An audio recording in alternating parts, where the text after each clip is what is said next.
আসসালামু আলাইকুম। সাধারণ খামারিদের কথা চিন্তা করে আমরা ধারাবাহিকভাবে দেশি মুরগির প্রশিক্ষণের যে ক্লাসগুলো সেগুলো দেওয়ার পরিকল্পনা করেছি। ইনশাআল্লাহ আজকে প্রথম ক্লাসে আপনারা কি কি শিখতে পারবেন সামনে সে বিষয়ে একটা বিস্তারিত ধারণা দেওয়ার চেষ্টা করব। কোন কোন টপিকের ওপর আমাদের আলোচনা করা হবে সেটা বিস্তারিত আজকে জানানোর চেষ্টা করব। আমরা 5টা অধ্যায় ভাগ করেছি, দুঃখিত 4টা অধ্যায়ে আমরা ভাগ করেছি। 4টা অধ্যায়ের মধ্যে প্রথম অধ্যায়ে যেটা আমরা দেখেন কোন কোন টপিকে আমরা ধারাবাহিক ইনশাআল্লাহ আমরা চেষ্টা করব পুরোপুরি, মানে এমন কোনো টপিক নেই যে ওই টপিকটা বাদ গেছে, পুরোপুরি বিস্তারিত আমরা শেখার চেষ্টা করব। দেশি ফাউমি অথবা আপনি যে কোনো মুরগি পালন করেন, ম্যানেজমেন্ট, তারপর রোগবালাই সকল কিন্তু একই ক্ষেত্রে সেম। তবে দেশি মুরগির ক্ষেত্রে কিছুটা তফাৎ আছে, যেমন পরিকল্পনার দিক থেকে দেশি এবং ফাউমিটা। যারা দেশি এবং ফাউমি মুরগি অথবা টাইগার মুরগি পালন করেন তাদের জন্য রিকোয়েস্ট করব এই ভিডিওগুলো ধারাবাহিক দেওয়ার জন্য, দেখার জন্য। দেখেন প্রথম অধ্যায়ে খামার করার আগে করণীয় কী, কারা দেশি মুরগি খামার করে লাভ করতে পারবেন এবং কারা পারবেন, এগুলো নিয়ে আমি বিস্তারিত দেওয়ার চেষ্টা করব প্রতিটা ভিডিও 5 থেকে 7 মিনিটের মধ্যে শেষ করার জন্য ইনশাআল্লাহ। আর মূল টপিকগুলো আলোচনা করার চেষ্টা করব। 3 নম্বর, পরিকল্পনা কি, খামার সেক্টরে কেন সুষ্ঠু পরিকল্পনা করতে হবে। 4 নম্বর, কিভাবে পরিকল্পনা করলে লস হওয়ার সম্ভাবনা থাকে। 5 নম্বর, যেভাবে পরিকল্পনা করলে লাভ নিশ্চিত ইনশাআল্লাহ। 6 নম্বর, বৈজ্ঞানিক পদ্ধতিতে কিভাবে মুরগির ঘর তৈরি করবেন। 7 নম্বর, 3টি বিষয় না জেনে দেশি মুরগির বাণিজ্যিক খামার করবেন না। দ্বিতীয় অধ্যায়, প্রথম অধ্যায় মূলত পরিকল্পনা সাবজেক্টটা, আপনি কিভাবে মুরগি পালন করার যে পরিকল্পনাটা, সুষ্ঠু পরিকল্পনা কিভাবে করলে লস হতে পারে, কিভাবে করলে লাভ হতে পারে, সেটা নিয়ে বিস্তারিত ইনশাআল্লাহ জানানোর চেষ্টা করব। দ্বিতীয় অধ্যায়, ডিম পাড়া মুরগি নিয়ে বিস্তারিত। ডিম পাড়া বৈজ্ঞানিক পদ্ধতিতে কিভাবে শূন্য থেকে একটি ডিম পাড়া মুরগি তৈরি করতে হয়। এর মধ্যে আপনার বৈজ্ঞানিক পদ্ধতিতে খাবার শিডিউল, আলোর শিডিউল, ভ্যাকসিন শিডিউল, তারপর এগুলা ইনশাআল্লাহ, এবং প্রতিটা ভ্যাকসিন মুরগির রানীক্ষেত প্রতিটা ভ্যাকসিন কেন, কখন, কিভাবে এবং কোথায় দিতে হবে সেটা নিয়ে বিস্তারিত আলোচনা করার চেষ্টা করব ইনশাআল্লাহ। তারপর 18 নম্বর, দেশি মুরগি ডিম পাড়া পর্যন্ত কোন বয়সে কী পরিমাণ জায়গা লাগে। আপনার 1 মাস মুরগি 1 স্কোয়ার ফিটে কয়টা রাখতে পারবেন, বা 2 মাস 3 মাসে কোন বয়সে কী পরিমাণ জায়গা লাগবে। বাজার থেকে মুরগি, সুস্থ মুরগি কেনার উপায়, আপনি যখন বাজার থেকে মুরগি কিনবেন ওই মুরগিটা সুস্থ না অসুস্থ কীভাবে বুঝবেন, চোখ দেখে, পায়খানা দেখে, মানে যে বিষয়গুলো আছে বিস্তারিত তুলে ধরার চেষ্টা করবো ইনশাআল্লাহ। 20 নম্বর, মুরগি কিনে আনার পর করণীয়। আপনি বাজার থেকে মুরগি কিনে আনার পর তখন মুরগিটাকে কি করবেন, কিভাবে পালন করবেন, করণীয় কি, সেটা নিয়ে ইনশাআল্লাহ বিস্তারিত আলোচনা করব। খাবার এবং পানির পাত্র দেওয়ার সঠিক নিয়ম, এটা কিন্তু আমরা অনেকেই জানি না। খাবার এবং পানি দেওয়ার সঠিক নিয়ম, মুরগি দিয়ে বাচ্চা ফুটানোর সঠিক নিয়ম, আপনি মুরগিটা কিভাবে বাচ্চা ফুটাবেন, কিভাবে বসাবেন, বৈজ্ঞানিক পদ্ধতিতে বিস্তারিত আলোচনা করার চেষ্টা করব। মুরগি কুচো সরানোর সহজ উপায়, ডিম পাড়া মুরগি কিভাবে পালন করলে ডিম বেশি পাওয়া যায়, ফ্লোরে নাকি খাঁচায়। 26 নম্বর, ডিম পাড়া মুরগি ফ্লোরে পালন করার সুবিধা এবং অসুবিধা। ডিম পাড়া মুরগি খাঁচায় পালন করার সুবিধা এবং অসুবিধা। মুরগি থেকে কাঙ্ক্ষিত ডিম না পাওয়ার কারণ, ভিটামিন কত প্রকার ও কী কী। পানিতে দ্রবণীয় ভিটামিন নিয়ে বিস্তারিত আলোচনা করার চেষ্টা করব।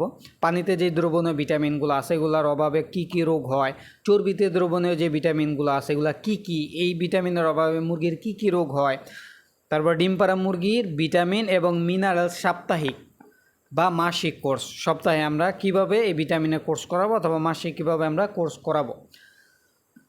তারপর হচ্ছে কৃত্রিম প্রজনন, 33 নম্বর পয়েন্ট, কৃত্রিম প্রজনন। দেখেন আমরা কিন্তু ধারাবাহিকভাবে ক্লাস করব। আমরা যখন ডিম পাড়া মুরগির A to Z জানলাম, তারপর আমরা মিট করব কিভাবে, কৃত্রিম প্রজনন কিভাবে করব, মানে ডিমটা আমরা কিভাবে বীজ ডিম বের করব, ওইটা কিন্তু ধারাবাহিকতায় আস্তে আস্তে ইনশাআল্লাহ। কৃত্রিম প্রজনন কি, কিভাবে কৃত্রিম প্রজনন করতে হয়, কৃত্রিম প্রজনন করতে হলে মুরগি কি কি খাবার দিতে হয়, কৃত্রিম প্রজনন পদ্ধতি ছাড়া কেন মুরগি খাঁচায় পালন করা যায় না, কৃত্রিম প্রজননের বিকল্প দুটি পদ্ধতি, এগুলো নিয়ে ইনশাআল্লাহ ধারাবাহিকভাবে। তারপর আমরা ইনকিউবেটার, আমরা বীজ ডিম বের করার পদ্ধতি জানলাম। এখন ইনকিউবেটারে কীভাবে কি আমরা করব, ডিম সংরক্ষণ এবং সংগ্রহ এবং সংরক্ষণ করার সহজ মানে সঠিক নিয়ম, ডিম বাছাই করার সঠিক নিয়ম, ইনকিউবেটারে ডিম সরানোর বা বসানোর আগে করণীয় কী, ইনকিউবেটারে ডিম বসানোর সঠিক নিয়ম, ইনকিউবেটার সঠিক তাপমাত্রা এবং আর্দ্রতা কত, ডিম থেকে বাচ্চা না ফোটার কারণসমূহ অথবা হ্যাচিং রেট খারাপ হওয়ার কারণসমূহ, মানে যে টপিক ইনকিউবেটারের যেগুলা আপনার জানা বাধ্যতামূলক ওইগুলা ইনশাআল্লাহ আমরা পুরোপুরিভাবে মানে প্রত্যেকটা পয়েন্ট পুঙ্খানুপুঙ্খানু ছোটো ছোটো পয়েন্টগুলো বিস্তারিত আলোচনা করার চেষ্টা করবো ইনশাআল্লাহ, যাতে আমরা এই কোর্সের পর আমাদের এমন কিছু নাই খামার সেক্টরে যেটা অজানা থাকে ইনশাআল্লাহ।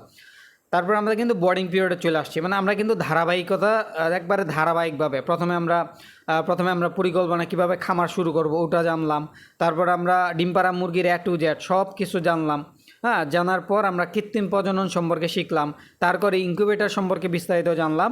তারপর যখন আমরা বাচ্চা ফুটবে বোর্ডিং পিরিয়ড, ওই বোর্ডিং পিরিয়ডে বাচ্চা বোর্ডিং ব্যবস্থাপনা, বোর্ডিং কীভাবে করতে হয়, বোর্ডিং চলাকালীন ওষুধসমূহ, বোর্ডিং চলাকালীন কোন কোন ওষুধ দ্বারা বোর্ডিং করতে হয়, অ্যান্টিবায়োটিকের সঠিক নিয়ম, বোর্ডিং চলাকালীন সময় ভিটামিনের সঠিক নিয়ম, মানে কোন বয়সে আমরা কোন ভিটামিনটা দিতে হয়, বা কোন কোন অ্যান্টিবায়োটিক দ্বারা বোর্ডিং করা যায়, বোর্ডিংয়ে বেসরকারি ভ্যাকসিন নিয়ে বিস্তারিত আলোচনা, পানিতে ভ্যাকসিন করা যায় কি না, পানিতে ভ্যাকসিন করলে সঠিক নিয়ম কি, বোর্ডিং পিরিয়ডে যে বিষয়গুলো সবচেয়ে গুরুত্ব দিতে হবে, যেগুলো ভুল করলে আপনার বোর্ডিংয়ে বাচ্চা রোগ হওয়ার সম্ভাবনা আছে, বোর্ডিংয়ে বাচ্চা ছোট বড় হওয়ার কারণ এবং করণীয়, ছোট বড় কেন হয় এবং এর প্রতিকার কী, মানে করণীয় কী।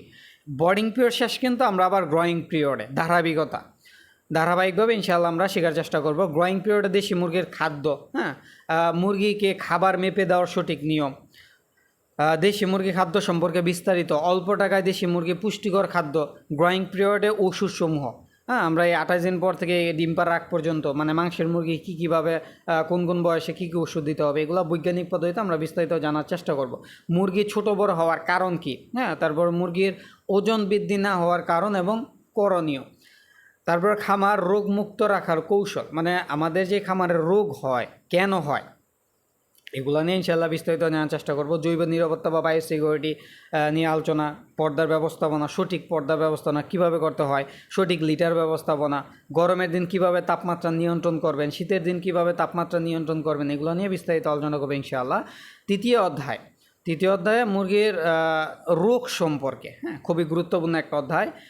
রোগ কত প্রকার এবং কী কী, ভাইরাসজনিত রোগের মধ্যে যেগুলো কমন রোগ ওইগুলো আমরা শিখবো, রানীক্ষেত রোগ হওয়ার কারণ লক্ষণ চিকিৎসা এবং প্রতিকার, ব্রঙ্কাইটিস রোগ হওয়ার কারণ লক্ষণ এবং প্রতিকার, ইডিএস রোগের কারণ লক্ষণ এবং প্রতিকার, যেগুলো আমাদের খুব বেশি দরকার, ওইগুলা ইনশাআল্লাহ। ব্যাকটেরিয়াজনিত যে রোগগুলো আছে গ্রাম নেগেটিভ, গ্রাম পজিটিভ, তারপর মাইকোপ্লাজমা, তারপর আপনার এই রক্ত আমাশা, তারপরে এই অন্তজীবী বহিজীবী মানে পরজীবী যে রোগগুলো, তারপর ছত্রাকজনিত রোগ, বদভ্যাসজনিত রোগ, তারপরে এই ডিম বক্ষণ মানে বদভ্যাসজনিত এই রোগগুলো আছে, এগুলো ইনশাআল্লাহ আমরা শেখার চেষ্টা করব। তারপরে হচ্ছে আপনার ডিম আটকে যাওয়ার কারণ ভিটামিন মিনারেলসের অভাবজনিত রোগগুলো, এগুলো নিয়ে ইনশাআল্লাহ মানে যত প্রকার রোগ আছে প্রায় 9 প্রকার রোগ আছে, এগুলো নিয়ে আমরা বিস্তারিত আলোচনা করার চেষ্টা করব।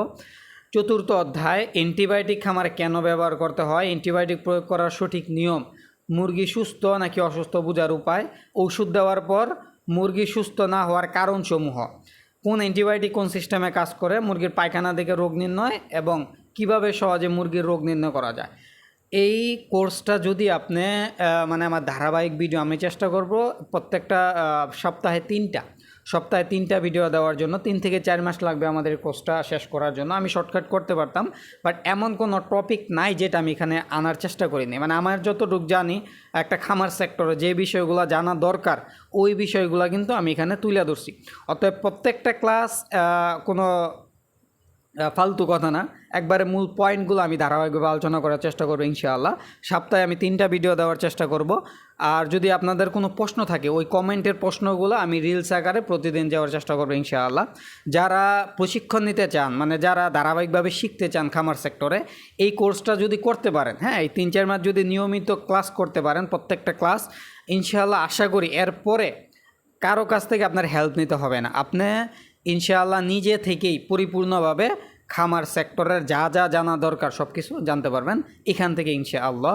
আমি চেষ্টা করব আমি যে নোটগুলো তৈরি করি ওই নোটগুলো দিয়ে ডাইরেক্ট ভিডিও করার জন্য, যাতে আপনারা স্ক্রিনশট অথবা খাতায় লিখে এগুলো নোট করে রাখতে পারেন। পরবর্তীতে ভিডিও কলে দেখা যায় এভাবে যদি আমি সামনে আইসা ভিডিও করি অনেক কথা আপনার মন থাকবো না।